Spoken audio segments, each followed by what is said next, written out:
لەم سەنتەرە ساڵانە زیاتر لە 50 منداڵی خاوەن پێداویستی تایبەت تۆمارەکرێت و تاوەک بەر لە ئاراستەکردنیان بەرەو ناوەندەکانی خوێندن ڕاهێنانی دەرونی و جەستەیان پێ بکرێت و ئامادە بکرێن بۆ تێکەڵاوکردنیان بە کۆمەلگا. کەمی ستافی ڕاهێنان بە مناڵانی خاوەن پێداویستی تایبەت گەورەترین گرفتی ئەم سنتەرەیە لە ئێستادا. وەڕاستی بێ ئێمە لێرە ڕێژەی ستافمان زۆر کەمە و مناڵان تا بێ زۆرترە بن ئێمە ناتوانین بەو پێویستیە کە پێویستە لە خزمەتی مناڵانی خاوەن پێداویستی تایبەت هابین لە دەڤەرەکە بە حکمی ئەوەی کەمی ستافمان هەیە.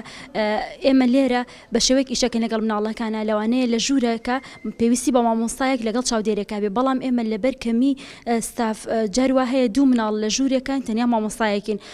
ئەمەش کاتەکەش ئەو یعنی کاتەکە ئەوەنە کە مەنازانی چۆنچۆنین ئیش لەگەڵ مناڵەکە بکەین، ئیش لەگەڵ دایکەکە بکەین، چی بە هەردوو خێزانەکە بڵێن. بۆیە داواکارم لە حکوومەت و لایەنی پەیوەندیدار بتوانێت ستاف دابین کا بۆ سنتەرە پێشوەختەکان بە تایبەت سنتەری ئێمە کە کەمترین ڕێژەی ستافمان هەیە و کەمترین مامۆستا و چاودێرمان هەیە.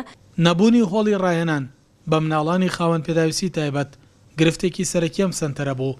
لە ئێستادا ئەو گرفتەیە لەسەر ئەرکی خێرخوازێک چارەسەرەکرێت. پرۆژەی دروستکردنی هۆڵێکی یاریکردنە کە بەڕاستی زۆر زەرور بوو بۆ ئەم مناڵانە، چکە ئێمە بیناکە کە حکوومەت دروستی کردو هۆڵێکی وا گەورەمان هەیە کە ئەو مناڵانە تاو سەربەستی خۆیانی تیاوەرگرنەوە هەنێ یاری هەیە کە پێویستە بەکاری بێن ئەوان ڕۆژانە ئەوانە لە ناو ژوورەکانە جێگەینەوە. بۆیە هۆڵە گرنگی تایبەتی خۆی هەیە. ئەو هۆڵش لە ڕێگەی ڕێکخراوی سەروەری هەڵەبجا بەڕێز مامۆستا ئیقبال کە ئاسانکاری بۆ کردین کەسێکی خێرخواست بودجەی پرۆژەکەی گرتوۆتە ئەستۆی خۆی هۆڵشمان هەبێت تەسەورەکەم گیرگرفتێکی وامان نابێ ئەوەی کامێنێتەوە کەمی ستافە.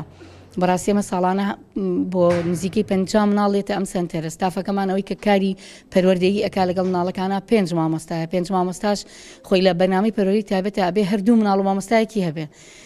ئەگەر ئێمە 5 مامۆستامان هەیە و 50 مناڵ یانیکی 10-12 مناڵیان بەرەکەوێ، بۆیە تۆزە ئەرکەکەیان قورسە و تەنها گرفتی ستافمانەیە لە ناو سنتەر و لە ناو قوتابخانەکانە. لە ئێستادا لە سنووری بەڕێوەبەرەتی گشتی پەروەردەی هەڵەبجا بە بڕی زیاتر لە 10 ملیۆن دۆلار پرۆژەی دروستکردنی بینای پەروەردەیی لە بواری جێبەجێکردندایە کە لەلایەن کەرتی تایبەت و ڕێکخراوی کۆمەک بەخش و خێرخوازانەوە بنیادەنرێت.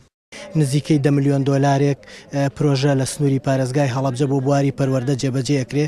ڕێکخراوی کۆیکا کۆریای باشوور ئەم ڕێکخراوە پرۆژەی کۆمەلگای پەروەردەی لە سنووری ئەم پارێزگایە دروست کردووە کە بڕی تێچووەکەی نزیکی 7.5 ملیۆن دۆلارە کە پێکاتوە لە 2 بینای 18 پۆلی و باخچەی ساوایان و کۆمپانیا ناوخۆیەکانیش خێرخوازی لە سنووری ئەم پارێزگایە بە سوپاسەوە کاگاسۆ گروپی کۆمپانیاکانی هەڵەبجە باخچەی ساوایانێکی بۆ دروستکردوین بە نزیکەی 1.5 ملیۆن دۆلار زۆر سوپاسیەکەین و کۆمپانیای یوبی هۆڵدینگ قوتابخانەی هەسەناوای بۆ دروستکردنی قوتابخانەیەکی 12 پۆلی نزیکەی 2 ملیۆن دۆلارە.